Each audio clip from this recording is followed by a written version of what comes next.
Good afternoon students and welcome to my channel Easy Geometry with Raj. Today we are going to learn the remaining part of the practice set 5. The question number 8. In the following examples, can the segment joining the given points form a triangle? If triangle is formed, state the type of the triangle considering sides of the triangle. 3 points चे coordinate दिलेत. We have to check these segments are joined to each other. त्यापासून segment तयार होतील. त्याची length आपल्याला काढावी लागेल आणि जर लेंथ काढल्यानंतर तिन्ही साइडची लेंथ काढायची आणि त्याच्यावरून आपल्याला चेक करायचं आहे की तो ट्रायंगल तयार होतोय की नाही. आता एक गोष्ट नेहमी लक्षात ठेवा, ट्रायंगल तयार झाला की नाही हे चेक करण्यासाठी काय करायचं असतं, तर ट्रायंगलच्या कुठल्याही दोन साइडच्या लेंथची सम ही तिसऱ्यापेक्षा जास्त आली पाहिजे तरच तो ट्रायंगल तयार होतो, अन्यथा नाही. ही कंडिशन आपण वापरून चेक करू शकतो आणि त्याच्यावरून कोणत्या प्रकारचा ट्रायंगल तयार होतो, type of triangle we can decide, तो आपल्याला डिसाइड करता येतो किंवा ठरवता येऊ शकतो. ओके, तर त्याचं एक्झाम्पल बघूया आपण. आता हे पुसून टाकतो मी, याच्यासाठी खूप जास्त जागा लागते. त्यातला पहिले जे काय आहे क्वेश्चन सब क्वेश्चन तू बघूया. पॉइंट्स कोणते कोणते दिले बघा.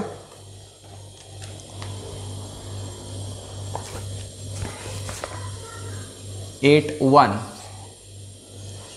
L 6 and 4 M -5 and -3 and N -6 and एकदम इझी एक्झाम्पल आहे. नेहमीच्या पद्धतीने सॉल्व करूया. This is x1 y1, this is x2 y2, x3 y3.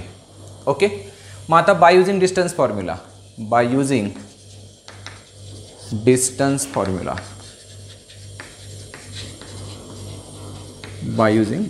formula. तो पहिले आपण काढणार LM is equal to under root x2 minus x1 bracket square plus y2 minus y1 bracket square. Therefore LM is equal to x2 minus x1 म्हणजेच -5 -6 bracket square plus y2 -3 -4 bracket square. Simplify करूया. LM is equal to under root, आता हे -11चा square plus -7चा square.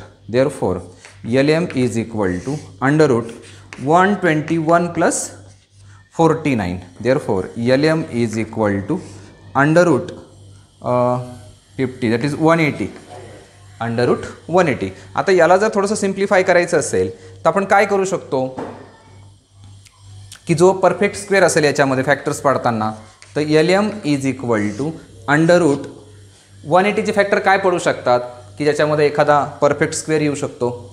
तर इथे आपण जर 36 × 5 केला तर येतो बघा 5 × 6 30, रिमेनिंग 3, 5 × 3 15 प्लस 3 दॅट इज 80, 180. तर फॅक्टर असे पडावे लागतील. Therefore LM is equal to 6√5, equation number 1. पहिल्या साईड लेंथ तयार झाली. दुसऱ्याची घेऊया. MN is equal to under root x3 minus x2 bracket square plus y3 minus y2 bracket square. Therefore MN is equal to under root x3 minus 6 minus -5 plus y3 8 minus -3.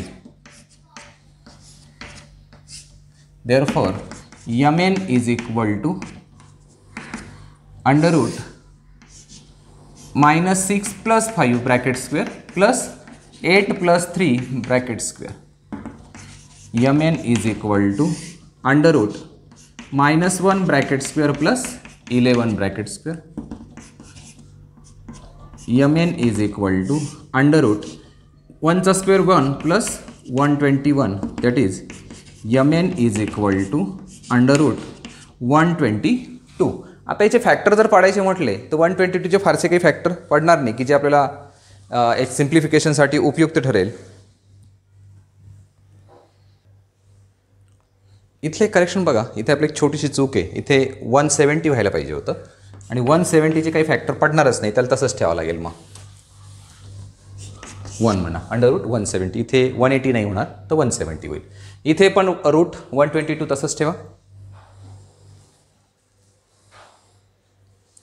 Okay. आता third side आपण विचार करतोय, याला equation 2 म्हणा फार झालं तर. इथे ln काढा. ln is equal to √x3 minus x1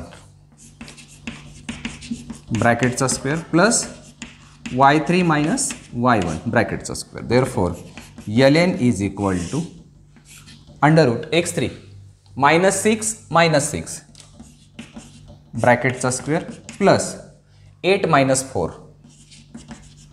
bracket square. Therefore ln is equal to -12 bracket square plus 4 bracket square.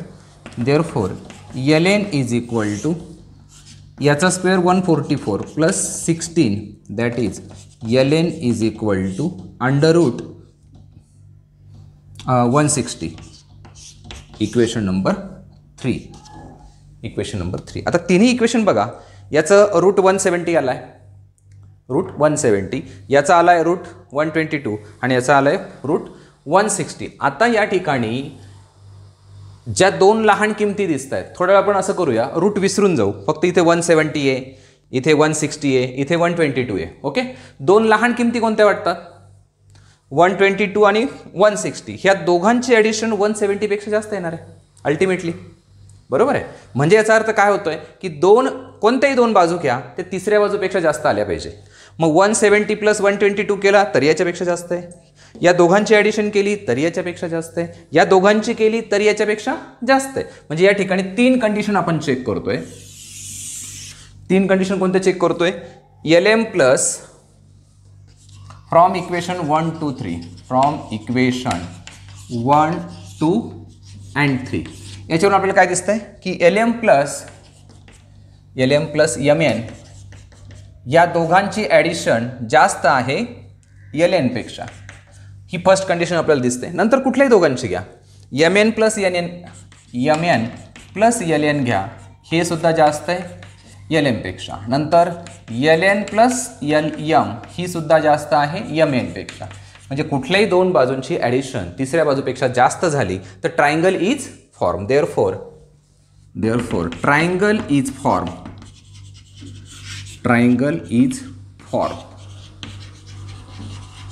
आता ट्रायंगल फॉर्म झालाय, पण तिन्ही साईडची लेंथ वेगवेगळी आहे. बरोबर आहे. मग ज्या ट्रायंगलची तिन्ही साईड वेगळ्या वेगळ्या असतात लेंथच्या, त्याला आपण काय म्हणतो? स्केलिंग.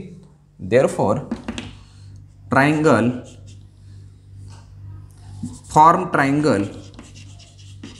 Is a scalene. तो स्केलिन असणार आहे. आणि कारण द्यायचं असेल बिकॉज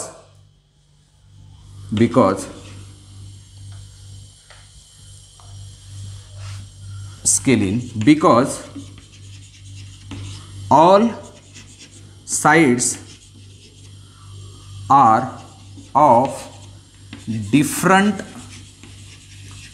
lengths. ओके. या पद्धतीने आपल्याला हे सॉल्व्ह करताना चेक करायचं तिथे ट्रायंगल फॉर्म होतोय की नाही, आणि होत असेल तर कोणत्या टाईपचा आहे. अशा पद्धतीने हा सोपा प्रश्न एकदम.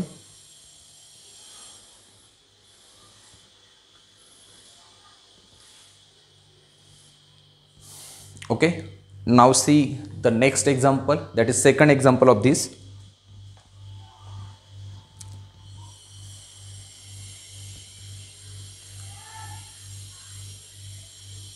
इथे एक शब्द आपला राहिला, द फॉर्म ट्रायंगल इज म्हणायला पाहिजे. Triangle is a scalene. Form triangle is a scalene. Okay. ठीक आहे. चला दुसरं बघूया आता.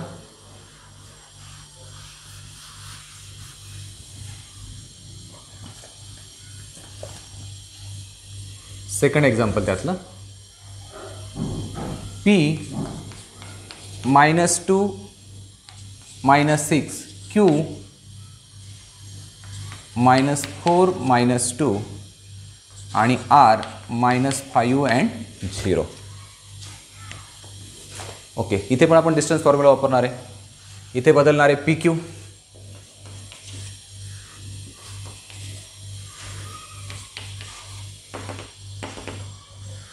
ओके, पुढे बघूया आपण किमती कशा चेंज होत आहेत ते.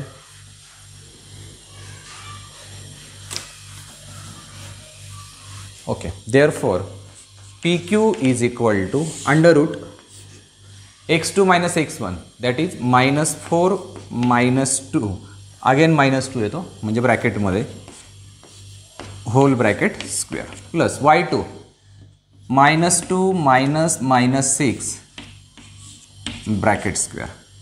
Therefore P Q is equal to -4 + 2 bracket square plus -2 + 6 bracket square. Therefore PQ is equal to under root -2 bracket square plus 4 bracket square.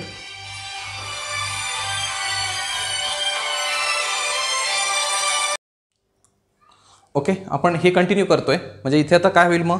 Therefore PQ is equal to under root याचा square 4 आणि याचा 16. Therefore PQ is equal to √20 याचे factor आपण पाडू शकतो. P Q is equal to 4 × 5 is equal to 2√5 equation number 1. या पद्धतीने factor केले तरी चालतील. आता सेकंड बघूया.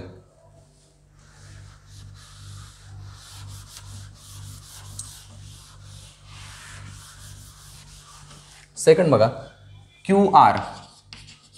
Therefore Q R is equal to under root x3 आहे -5 -4 ब्रॅकेटचा स्क्वेअर प्लस y3 0 -2 ब्रॅकेटचा स्क्वेअर.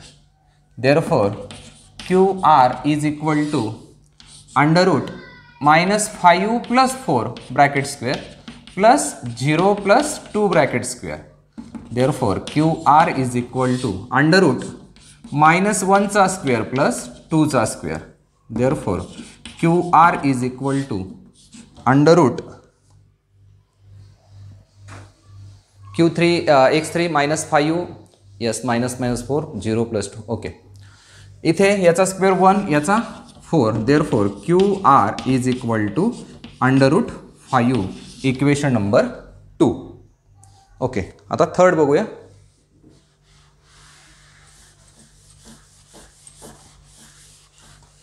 थर्ड आहे P R. P R is equal to therefore P R is equal to under root x3 म्हणजे -5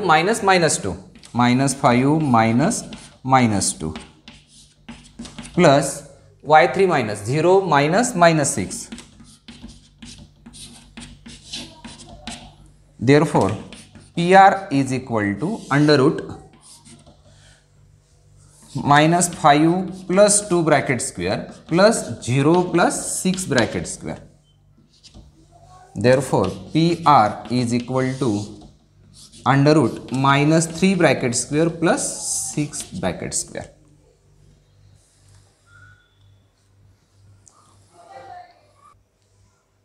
okay, आता हे याला simplify केलं तर काय होणार ते बघूया.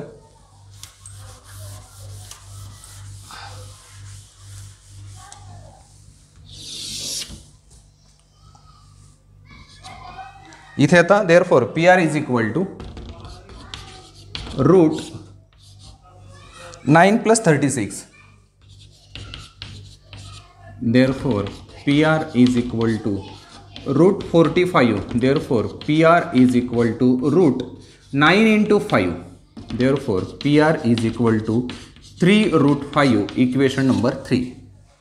आता तिघांची लेंथ वेगळी आहे बरोबर आहे. ह्याची 2√5 आहे, याची √5 दिलं आहे म्हणजे काहीच नाही म्हणजे याचा कोएफिशियंट 1 असतो नेहमी 1√5 आहे आणि याची पी आर 3√5 आहे. एक काम करूया, √5 विसरून जाऊ थोडा वेळ. इथे किती आहे 2, इथे 1, इथे 3.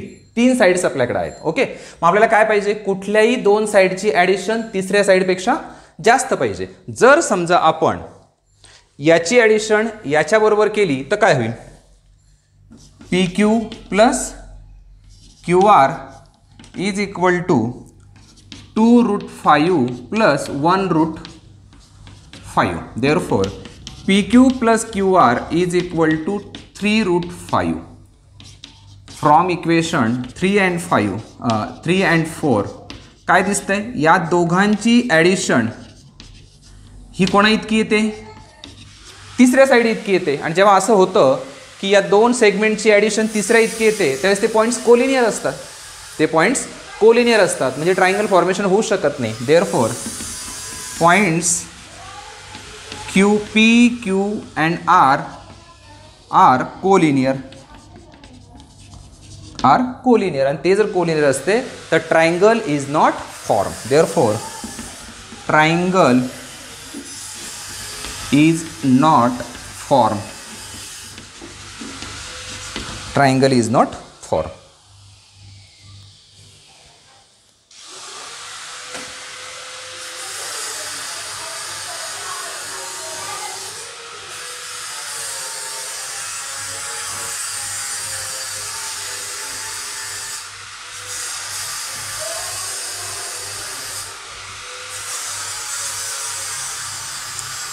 तर यातलं बघूया आपण. थर्ड एक्झाम्पल बघायचं आपल्याला यातलं.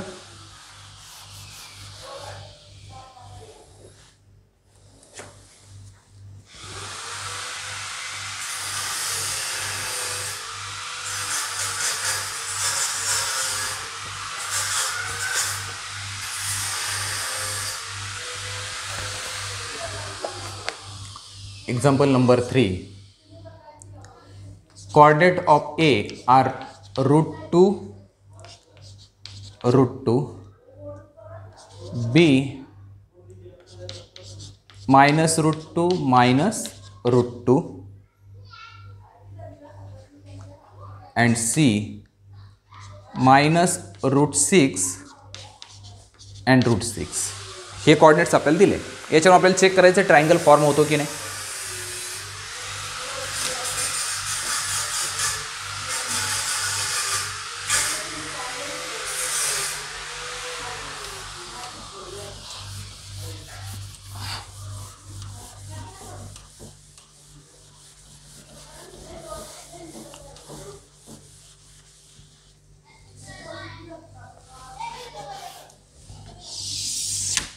Okay, now see the first AB.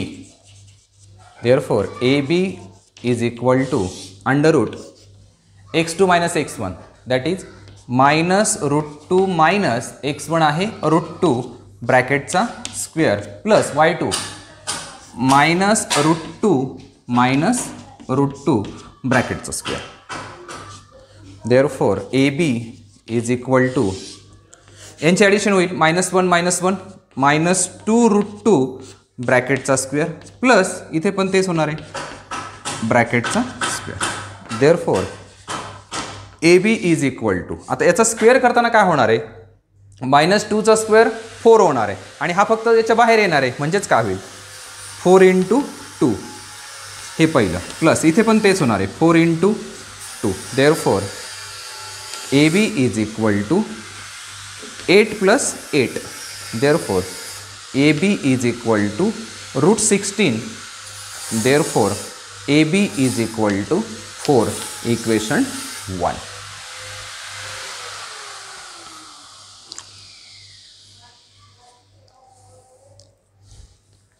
Okay.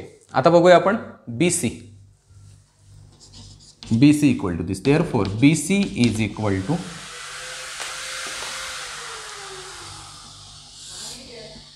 under root x3 minus √6 minus x2 minus √2 bracket square plus y3 √6 minus √2 bracket square.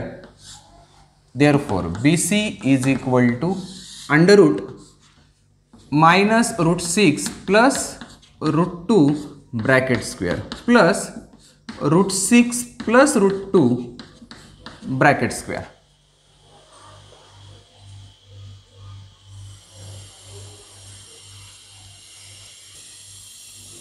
Okay, आता याचं एक्सपान्शन करावं लागेल. एक्सपान्शन काय करणार, BC equal to under root A + B bracket square. Okay, मग A + B bracket square म्हणजे काय, -6 ब्रॅकेटचा square plus 2 × this bracket into √2 plus याचा स्क्वेअर. ओके, या पद्धतीने होईल सगळं. मग इकडे पण तसंच होईल परत, प्लस √6चा स्क्वेअर प्लस 2 इंटू √6 इंटू √2 आणि प्लस √2 ब्रॅकेटचा square. A plus B bracket square त्याचं एक्सपान्शन वापरतोय आपण. Therefore BC is equal to under root. आता याचा स्क्वेअर केला तर हा फक्त 6 राहिला.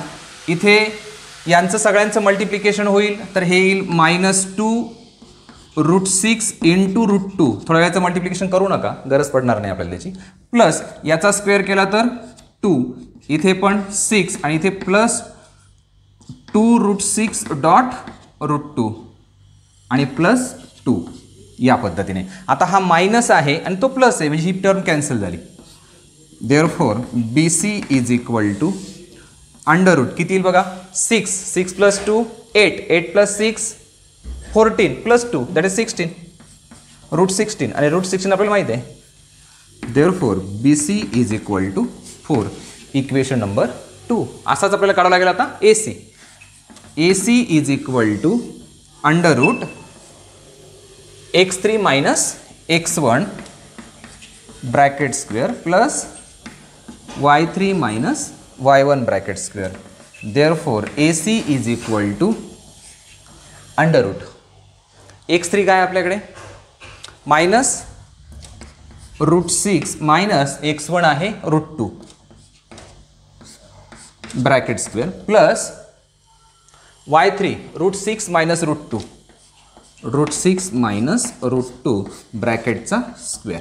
याचं एक्सपान्शन आपल्याला करावं लागणार आहे.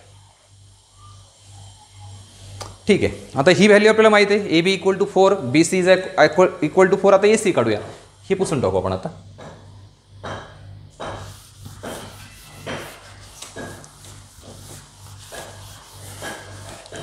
याचं सिम्प्लिफिकेशन काय होईल. देअरफॉर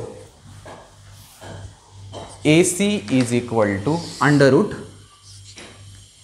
इकडचंही काढून घेऊ,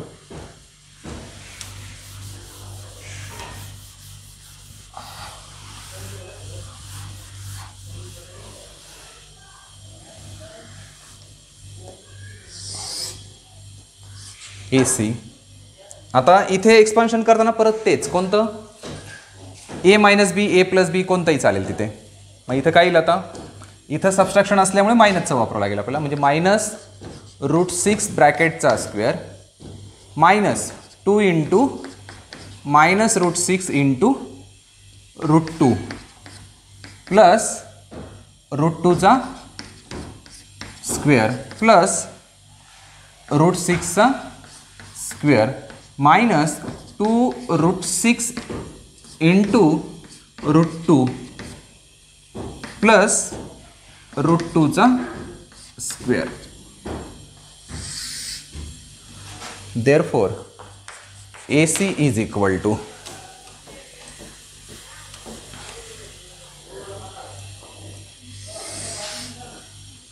ओके, याचा स्क्वेअर केला तर काय होईल फक्त 6. नंतर हा मायनस म्हणजे प्लस 2 √6 इंटू √2 प्लस याचा 2 प्लस याचा 6 आणि हा मायनस आहेच -2 √6 डॉट √2 प्लस 2 म्हणजे ही टर्म आणि ही टर्म पूर्ण कॅन्सल झाली.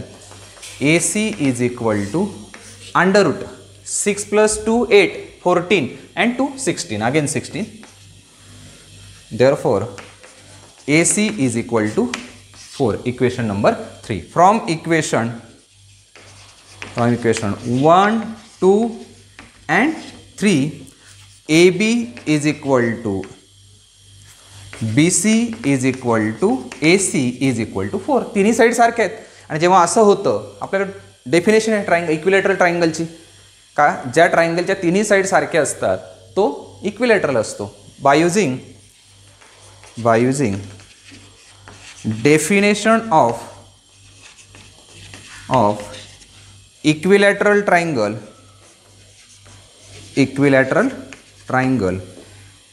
the triangle is formed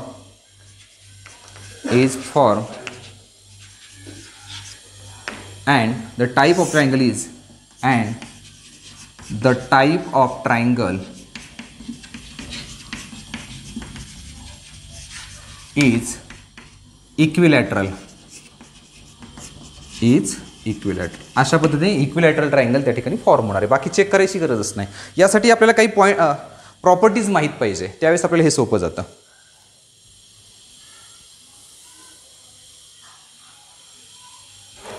okay, now see the example number 10. 9 आपण अगोदरच्या लेक्चरमध्ये कंप्लीट केलं आहे.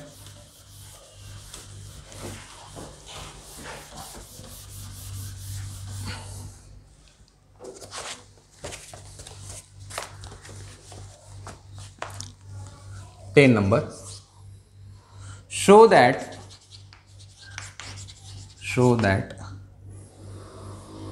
the line joining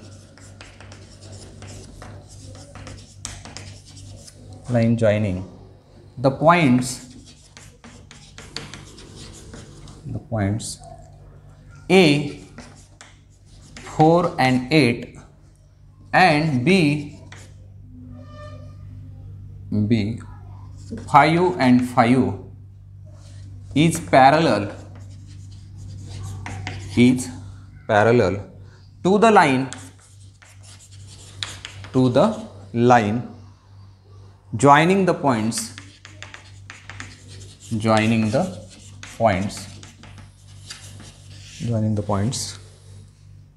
C 2 and 4 and D 1 and 7. Okay, सोपं एक्झाम्पल एकदम. काय चेक करायचं आपल्याला? Show that the line joining the points A and B is parallel to the line joining the points C and D. Line parallel आहे की नाही हे check करण्यासाठी त्यांचा स्लोप काढावा लागतो. ओके, मग ए घेऊ आपण. ए काय दिले आपल्याला? 4 8, नंतर बी 5 5, नंतर सी 2 4, नंतर डी 1 7. नेहमीप्रमाणे x1 y1, x2 y2, x3 y3 आणि x4 y4. ओके, मग slope of line A B, काय फॉर्म्युला तयार होईल त्याच्यासाठी? y2 minus y1 upon x2 minus x1 is equal to, slope नेहमी दाखवतात m ने, so m1 is equal to y2 5 minus 8 divided by x2 5 minus 4. Therefore m1 is equal to minus 3 upon 1, that is slope of line AB is equal to minus 3, equation number 1. आता slope of CD काढा. slope of line CD is equal to, formula change करून घ्या, y4 minus y3, नंतर x4 minus x3. therefore m2 is equal to y4 आपल्याकडे 7 minus 4 आणि इथे आहे 1 minus 2. therefore m2 equal to 3 upon minus 1. therefore slope of line CD is equal to minus 3, equation number 2. From equation 1 and 2, from equation 1 and 2 काय होईल? slope of line AB is equal to slope of line CD. therefore line AB is parallel to line C D. हेच आपल्याला फक्त prove करायचं होतं.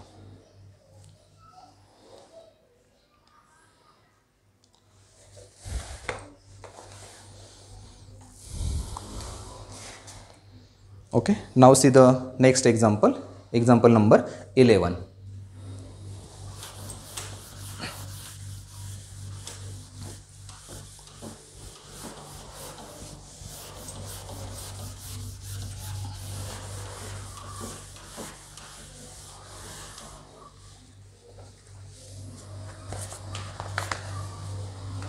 11 show that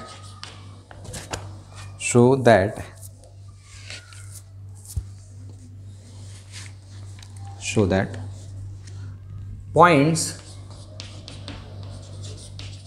P into bracket 1 and minus 2, Q, 5 and 2, R, 3 and minus 1, and yes, minus 1, minus 5 are the vertices of a parallelogram.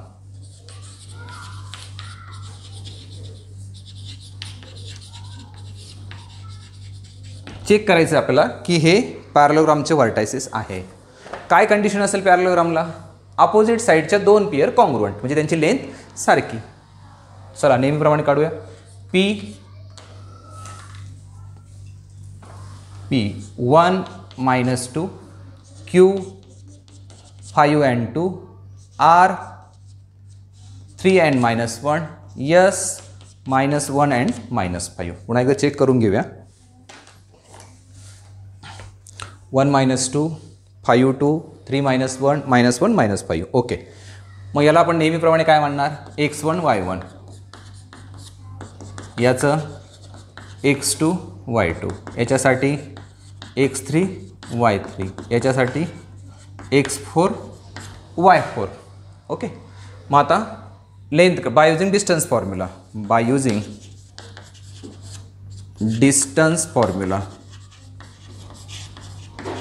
using distance formula, PQ is equal to under root.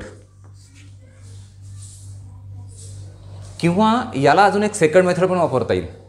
कोणती? Opposite size parallel असतात ती वापरली तरी चालेल. चला त्या मेथडने जाऊया. Distance फॉर्म्युलेपेक्षा slope काढूया त्याचा. प्रत्येक याचा स्लोप काढूया. स्लोप ऑफ लाईन किंवा सेगमेंट, लाईन म्हणा सेगमेंट म्हणा, segment PQ is equal to काय फॉर्म्युला आहे आपल्याकडे?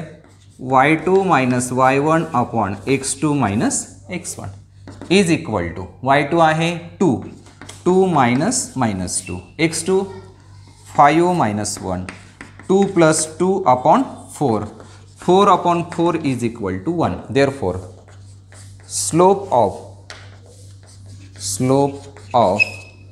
segment PQ is equal to 1. नंतर पाहूया slope of QR. Slope of segment QR is equal to काय फॉर्म्युला तयार होईल QR साठी? y3 minus y2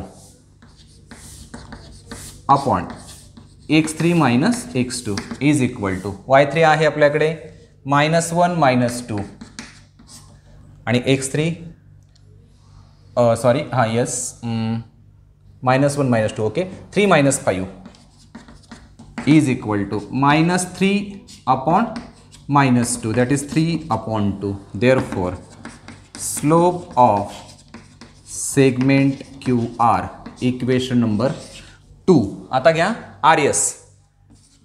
slope of segment RS is equal to segment RS चा स्लोप काढायचा आहे y4 minus y3 x4 minus x3. y4 आहे आपल्याकडे -1 -1 आणि x4 जो आहे तो -1 -3 इज इक्वल टू -5 प्लस 1 इथे -4 -4 upon -4 is equal to 1. Therefore slope of segment RS is equal to 1. Equation number 3. आता उरलाय आपला PS. Slope of segment PS is equal to formula y4 minus y1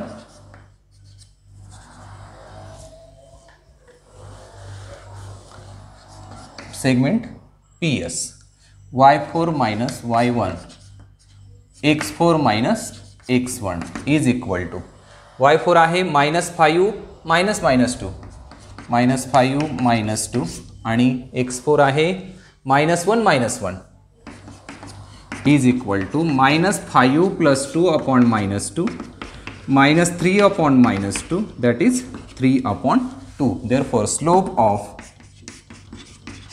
segment PS is equal to 3/2.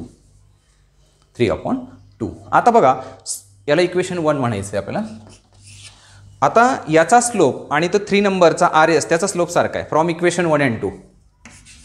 From equation 1 and 3 म्हणावं लागेल, 2 नाही, 1 and 3. काय slope of segment PQ, slope of segment PQ is equal to slope of segment 3 नंबरच्या इक्वेशनला RS.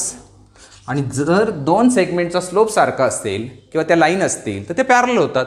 म्हणजेच काय होईल, side PQ is parallel to side RS. Equation number 5. इथपर्यंत सगळ्यांना समजलं असेल आता.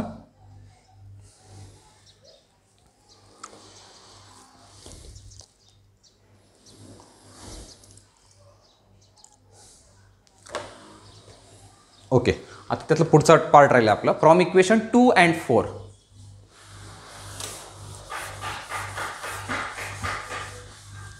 From equation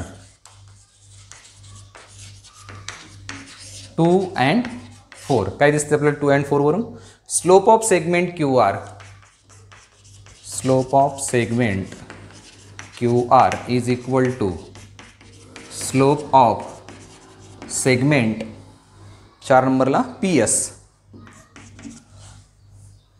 Therefore side QR is parallel to side PS.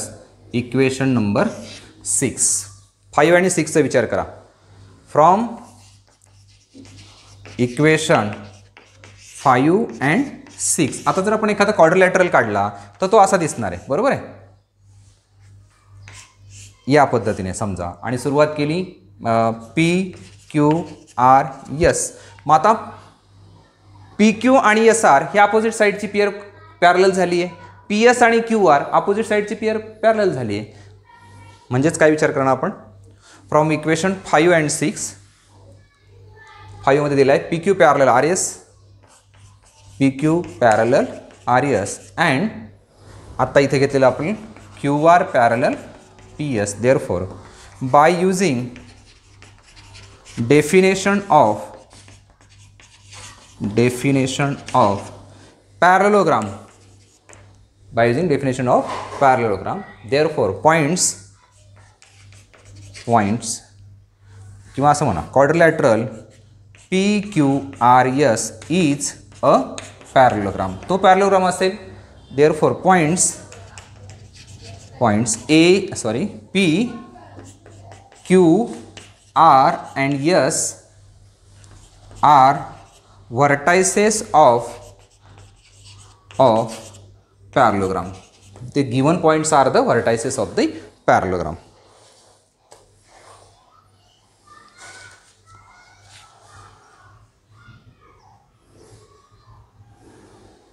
Okay, आता हा पार्ट याचा काही संबंध नव्हता इथे.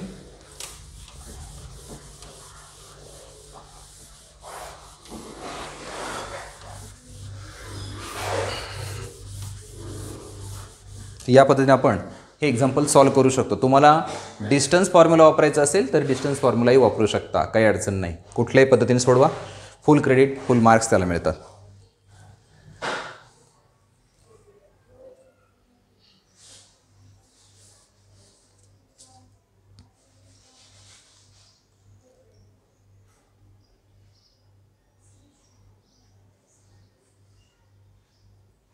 Okay, now see the example number 12.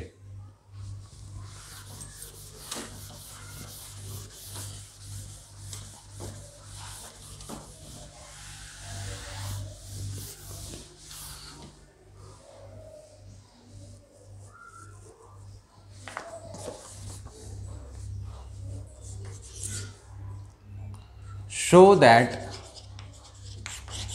show that the quadrilateral PQRS formed by P 2 and 1, Q minus 1 and 3, R minus 5 minus 3, and S minus 2 and minus 5 is a rectangle. आपल्याला prove करायचं आहे की quadrilateral PQRS हा rectangle आहे. पहिली step आपली असणार आहे, आपल्याला तो अगोदर पॅरलोग्राम दाखवावा लागेल आणि त्याचे जर दोन्ही डायगोनल कॉन्ग्रुएंट झाले त्या पॅरलोग्रामचे तर तो काय होणार आहे, रेक्टँगल होणार आहे. ओके, म्हणजे दोन स्टेपमध्ये आपल्याला याचा विचार करावा लागणार आहे. अगोदर पॅरलोग्राम दाखवायचं आहे ते सेम मागच्या एक्झाम्पल प्रमाणे दाखवावं लागेल. मग काय होईल बघा, P into bracket 2 1 Q minus 1 3 R minus 5 minus 3 आणि S minus 2 minus 5. नेहमीप्रमाणे x1 y1 x2 y2 x3 y3 आणि x4 y4. ओके, पुन्हा एकदा फक्त कोऑर्डिनेट्स चेक करूया.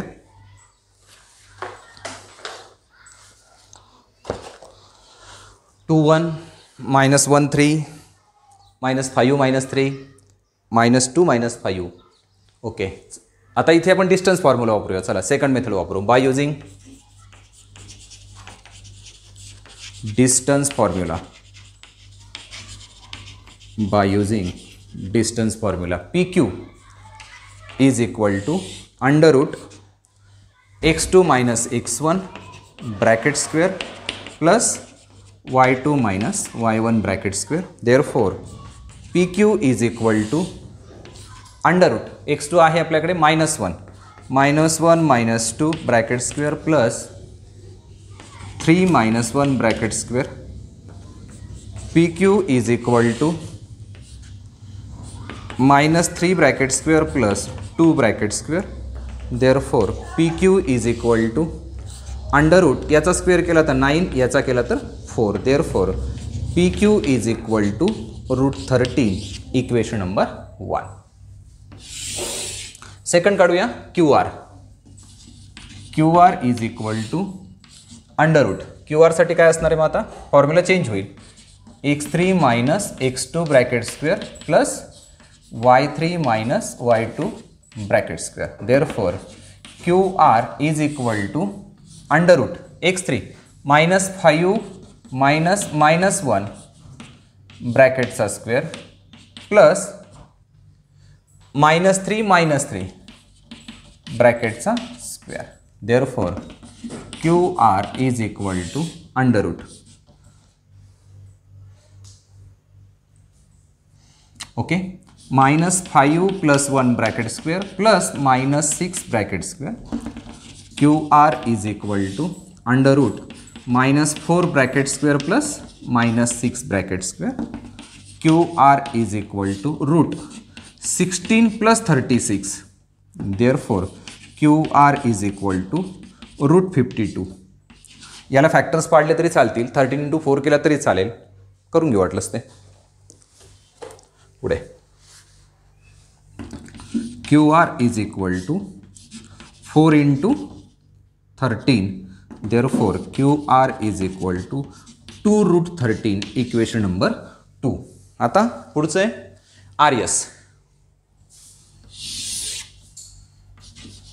RS is equal to root. RS साठी चेंज होणार आहे x4 minus x3 bracket square plus y4 minus y3 bracket square. Therefore RS is equal to x4 -2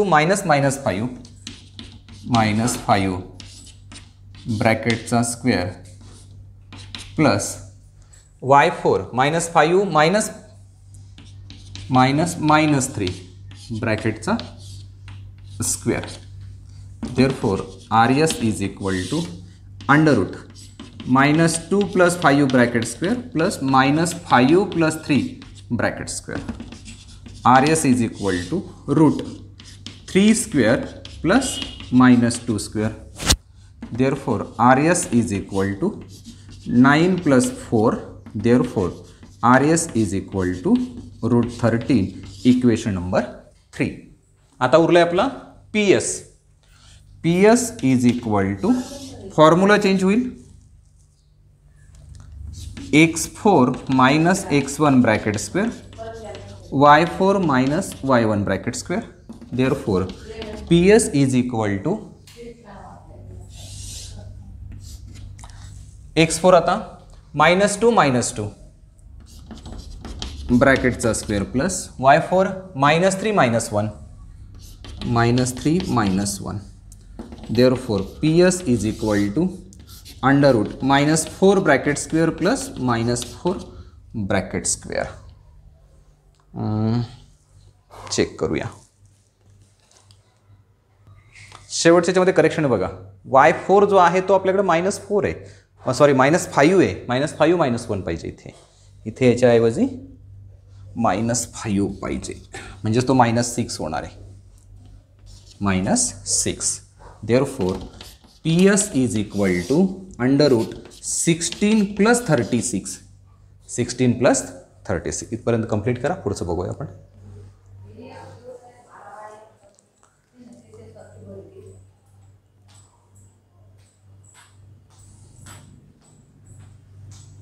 okay, तिथपर्यंत झालं आहे.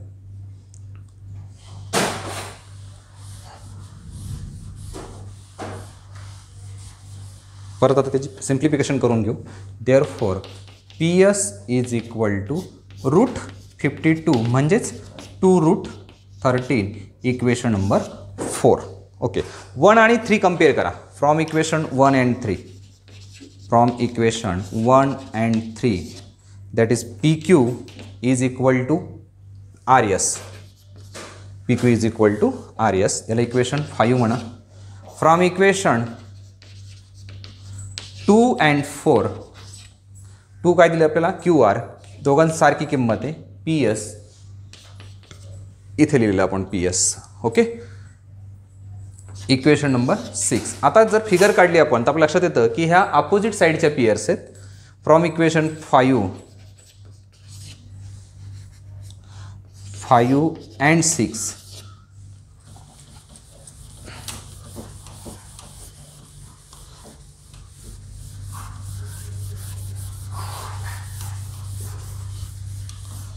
and by using definition of and by using definition of parallelogram quadrilateral PQRS is a parallelogram. तो आता parallelogram झाला. इथपर्यंत आपलं काम संपलंय. आता पुढे काय चेक करायचं आहे, तो रेक्टँगल आहे की नाही. मग रेक्टँगल म्हणजेच काय, त्याचे डायगोनल कॉन्ग्रुएंट आहे की नाही. मग डायगोनल म्हणजे काय, हा आणि हा PR. तुम्ही फिगर काढली, इथे समजा आपण फिगर काढूया.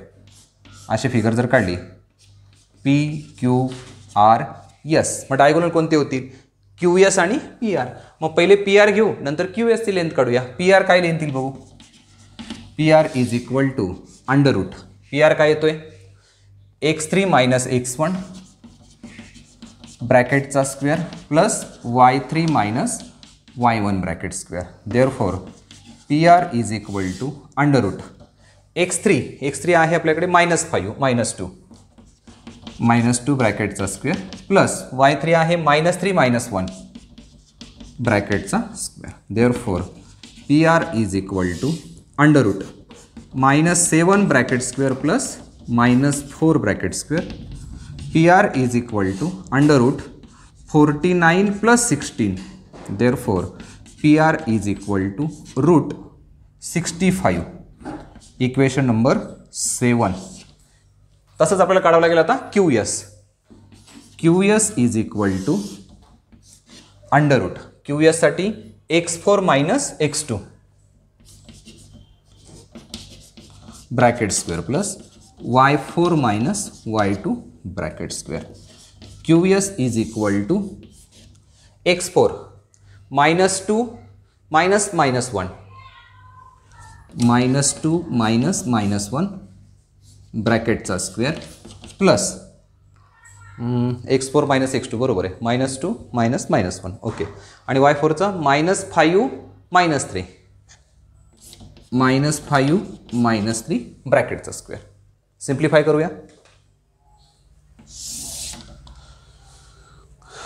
Therefore QS is equal to under root. आता याचं सिम्प्लिफिकेशन केलं तर काय होईल? -2 + 1 bracket square plus -5 -3 -8 bracket square. Therefore QS is equal to under root -1 bracket square plus -8 bracket square. QS is equal to 1 + 64. QS is equal to √65. Equation number 8. आता 7 आणि 8 compare करा. From equation 7 and 8 काय दिसतंय? PR is equal to QS. मग by using definition of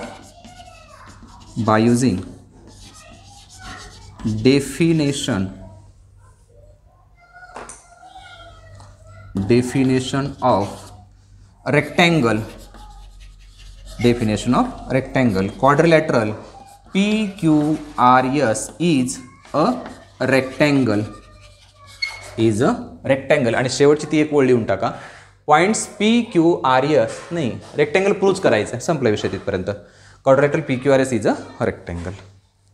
या पद्धतीने जरी उदाहरण खूप मोठं वाटत असलं तरी तुम्ही एक एक स्टेप करत गेलात, व्यवस्थित कोऑर्डिनेट्सचे प्लस मायनस बघितलं तर काही चूक होत नाही, हे लक्षात ठेवा.